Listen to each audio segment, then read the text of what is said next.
Welcome to Pennsylvania Newsmakers, and as always, thanks for watching. Well, if there's a more important topic than education and how the money is raised and how the money is spent, I don't know what it is. We're going to get into that subject. Plus, you see all that, those pipelines being replaced. You see the need to transmit natural gas and other forms of energy. We're going to get into that subject as well. Well, let's just get to it.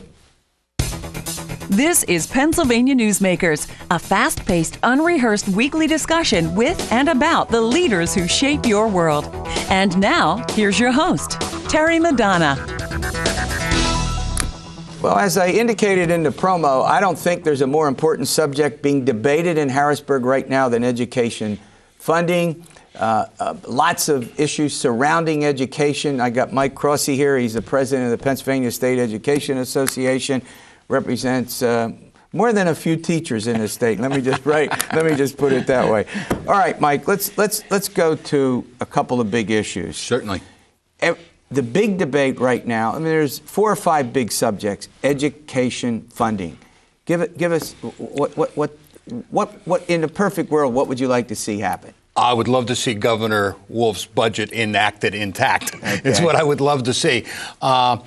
We've gone for 4 years. 4 years ago, under the last administration, the governor cut close to $1 billion out of school funding. Our kids have been in crisis ever since. Governor Wolf's budget addresses that heads on. He places the children in Pennsylvania, the students in Pennsylvania, as his top priority. He knows that if we're going to grow Pennsylvania, we need to grow the investment in our schools, and we need to do what's right for our students. Yeah.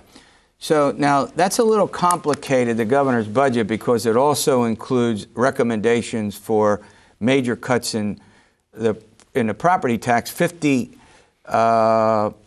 on average, 50% of Pennsylvania's tax homeowners would get a property tax cut, but our income and sales taxes would go up. And you're okay with that? I think that this is a great budget. This is a progressive budget. And one of the things we're urging people to be careful of is don't do everything in silos. Look at the budget as a whole. Right. Yes, it raises the personal income tax a little bit. Yes, it raises the sales tax a little bit. But 270,000 senior citizens, their property tax will drop to 0. Yeah. What this budget does is it invests back in Pennsylvania. It allows the money to grow. The Education Reinvestment Act part of it, where most of the money will come from for the school funding increases, is going to come from the tax on Marcellus Shale. One of the concerns that and this is actually a little more bipartisan than you might think, is that funding 25 years ago, state share was 50%. It's now down below, 35? Yes. It's maybe 33, 34%. Is it the goal of your organization to see that get to that 50% again? Absolutely. I mean, it's the right thing to do. Pennsylvania right now is 45th in the nation in terms of state support for public education. The governor's budget moves that much, much closer to 50%. Right. And over this first term, if we're able to get this budget enacted and then move forward, we'll be able to get very close to that 50%. Right. There's a bipartisan effort underway in the Pennsylvania legislature, a Fair Funding Commission. I think that's the exact name of it.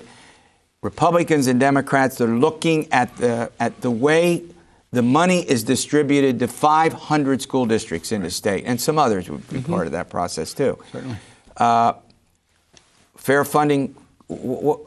First of all, are you in favor of a formula? We don't have one now, right. And if so, what are some of the elements you think ought to be in it? We are absolutely in favor of it. Pennsylvania is one of only 3 states in the nation that does not have a funding formula to fund its public education schools.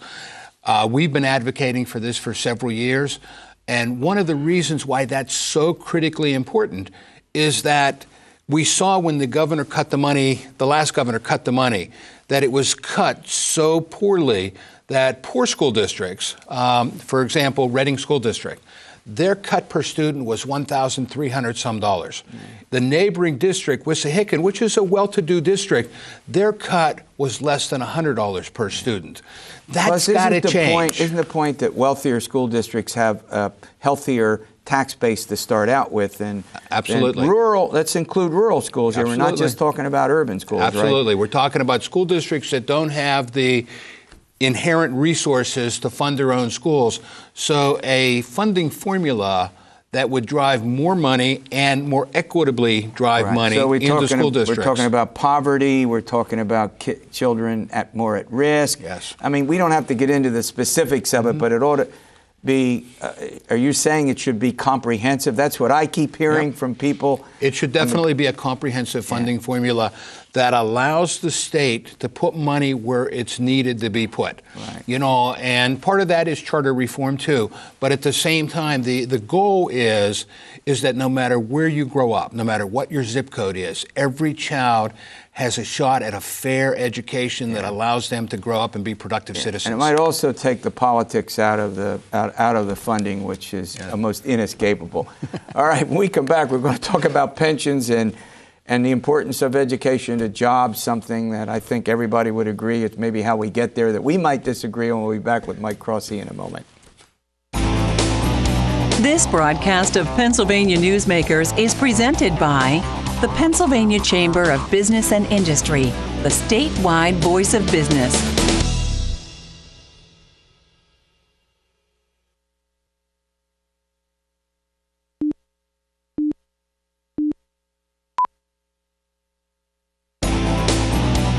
This broadcast of Pennsylvania Newsmakers is brought to you by the Pennsylvania Highway Information Association, the go-to source to learn about transportation projects and issues. Please visit pahighwayinfo.org.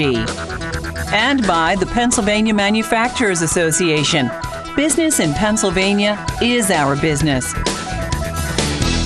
Well, another important issue that confronts the state legislature and Governor Wolf has to do with public pensions. There are two big pension systems in the state. Of course, folks that Mike Crossey represents are in a pension fund. The acronym is PSERS. I won't even go there with it. The teachers and other school personnel are in it. You're smiling because, but it's a big pension fund. They're basically two broad approaches, right? Two broad approaches. Mm-hmm. And I think I know which approach you favor. So in a perfect world, your perfect world, what should happen with the $50 billion in pension debt? Well, I think one of the best things is that Governor Wolf has put on the table a $3 billion bond issue. I think it should be passed. The nice thing about that is, just like if I make an extra payment on my home mortgage, it saves me thousands of dollars down the road on interest costs. If the governor and the legislature agree and they put a $3 billion bond payment down on that debt, it'll save Pennsylvania taxpayers hundreds of millions of dollars. So your point would forward. be you do the bonds and you start paying off the debt with bonds paying less interest than you would if you were paying it off in another way? Is that exactly, your point? Exactly. Yeah. And the governor, it shows his business experience, because what he's done is he's created a comprehensive budget. Not only will he pay down the debt, the taxpayers, and this is what I keep hearing, oh my gosh, we're just shifting the tax over to the taxpayers. Right. It's not actually true, because the governor has put in place a plan to modernize the wine and spirit shops in Pennsylvania. That'll bring in an extra, say, $180 million a year. He's going to use that $180 million to pay off the bond, pay off the bond debt. Now, the other idea that he's floated that actually I think has a chance to gain bipartisan support, we pay over $600 million to the hedge fund people on Wall Street to manage the money and do the investments. Not manage it, but help out and do the investments. Absolutely. Some folks think we can, maybe if we can't eliminate all of it, eliminate a lot of it. I think there's a lot of merit there to be looked at. Yeah. I know in my personal investing, I've cut out some of those high expense rates and have gone more to the index funds. I think there's a place for that. I'm not sure, as you just said, that you can use that to eliminate all the fees. It's a total answer, but it may be a start on the negotiations. Absolutely. I think it's an excellent start, because we're talking about what we're paying to outsiders that we could do in-house. All right, as we continue this discussion, we've had the other point of view. Let me put it, there's two broad approaches. One would take state employees as well as teachers, let's say, and go to a 401k style plan. I think I know what I'm going to get. I'm not going to preempt your answer, but 401k style plan for some or all, you got it, of the income that a teacher makes or that a state employee makes. Absolutely a ludicrous idea. Why did I think you were going to say that? I'll be very blunt on that one. It makes no sense. Governor Corbett and many of his supporters last time kept pushing a 401k for new employees. 3 states in our country went that way. West Virginia, Alaska, Nebraska was the other one. All 3 states that shifted from a defined benefit pension plan to a 401k style plan, a defined contribution plan, were failures. 2 of them have already come back. The other one has legislation. The debt tripled in Alaska when they went that way, because what you have then is you have the current employees in a defined benefit plan. Now you got to set up a new 401k plan. It doubles the administrative cost by 48%. So actually comes very close to being almost double the amount of money. The fees involved, the legacy costs of the current plan, it increases costs, it's less efficient, and what you have is a bigger bill for taxpayers down the road, because as new employees are not coming into the system, then you don't have that money coming into the plan. Right. And currently employees are paying the bulk of what goes into the plan. So the problem we have is the state ends up having to pay that cost. Yeah, before I let you go, and this is something, maybe you'll come back and we can talk about this later in greater detail. Testing. I mean, it's all the rage right now. And look, I spent more than 30 years in the classroom doing a lot of tests. I mean, I gave essay tests. I didn't know anything about these standardized tests. But the fact seems to me, are we doing too much testing for teaching to the test? And I have really mixed feelings about this. Am I right to have those feelings? You are right to have those feelings. We are not overusing tests, but we are misusing tests. In some places, schools are spending almost a third of their time either preparing or administering tests. Let our educators educate the kids. Yeah. The teachers in the classrooms should have control over what tests they give. Tests, I taught for 34 years before I took this role. Tests should be used to inform instruction. My students didn't get that. Oh, I got to go back and reteach it. Right now, all tests are used for is to categorize classes, categorize students. Yeah. They're being misused. Yeah. We need to get back to teaching. Now, some of that seems to me to be reasonable, some of it, but that's all I hear about, whether it's Common Core, and I don't know whether I'm for or against some of this, by the way. I haven't looked at it that closely. I see the need.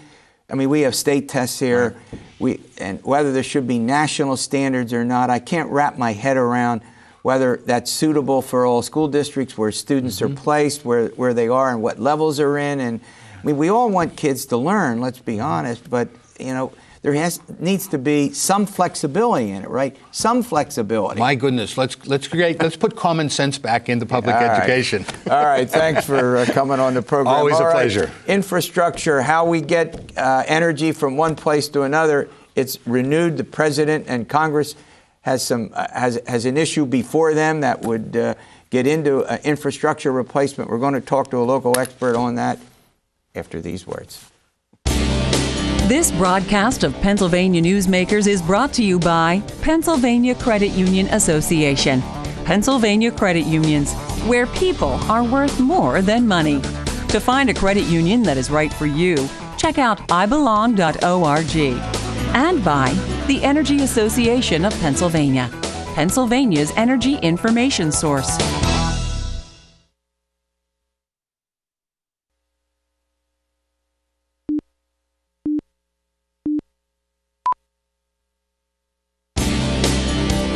This broadcast of Pennsylvania Newsmakers is presented by the Hospital and Health System Association of Pennsylvania, working towards a healthy Pennsylvania, and by the Pennsylvania Coal Alliance, representing companies involved in America's most affordable, reliable energy source. To learn more, visit pacoalalliance.com. Well, welcome back. Michael DeBerdine joins me. He's the CEO with Rhoads Energy. We're going to talk about, different aspect of, we've talked about pipelines on here. We've talked about some other aspects of energy sources. We're going to talk today about something that's growing in importance. It's compressed natural gas. Mike, thanks for coming on the program. Yeah, thank you, Terry. All right, well, let's talk about this a minute. First of all, what's compressed natural gas? So we don't lose our viewers here. Okay. Don't lose me, mostly. Okay, we'll keep it layman's. Okay, great. So compressed natural gas is taking natural gas that you get delivered to your home, except it's sent into a commercial application where there's pumps and standby tanks where they build the pressure up, and then they deliver the pressure into a tank in a motor vehicle. Okay, so one of the growing uses is to use compressed natural gas in vehicles, in automobiles, and trucks, right? Do I have Correct. that right? Primarily trucks right now. Primarily Yeah. trucks Yep. right now. Go ahead. Yeah.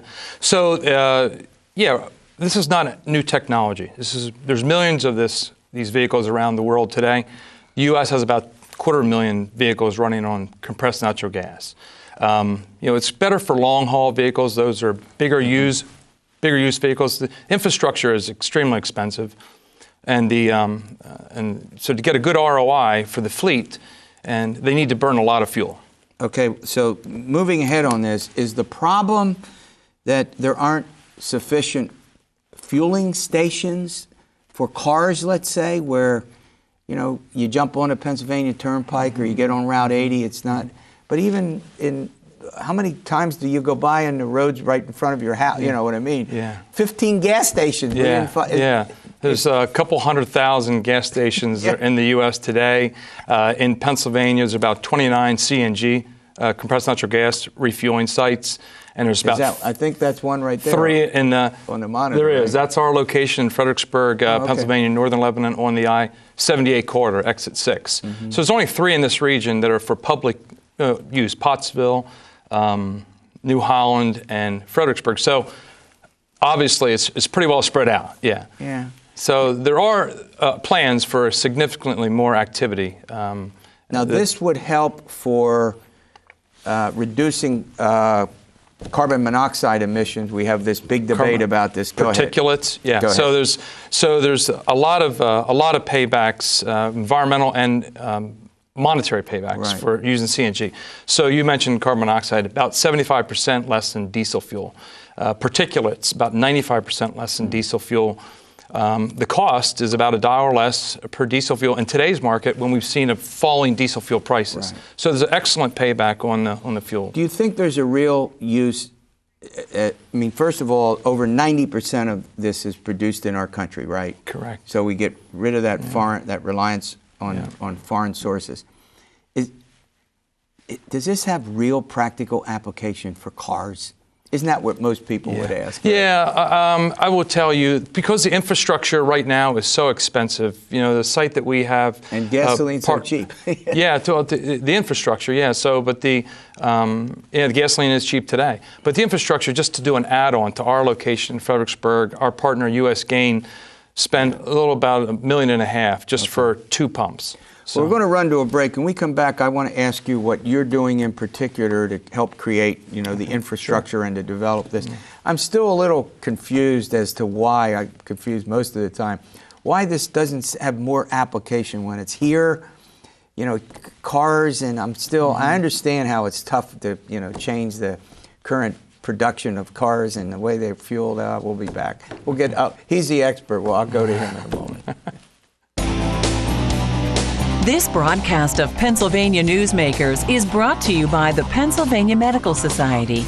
Inspired physicians committed to the good health of Pennsylvanians and the advancement of the practice of medicine. And by the Pennsylvania Healthcare Association, the future of long-term care.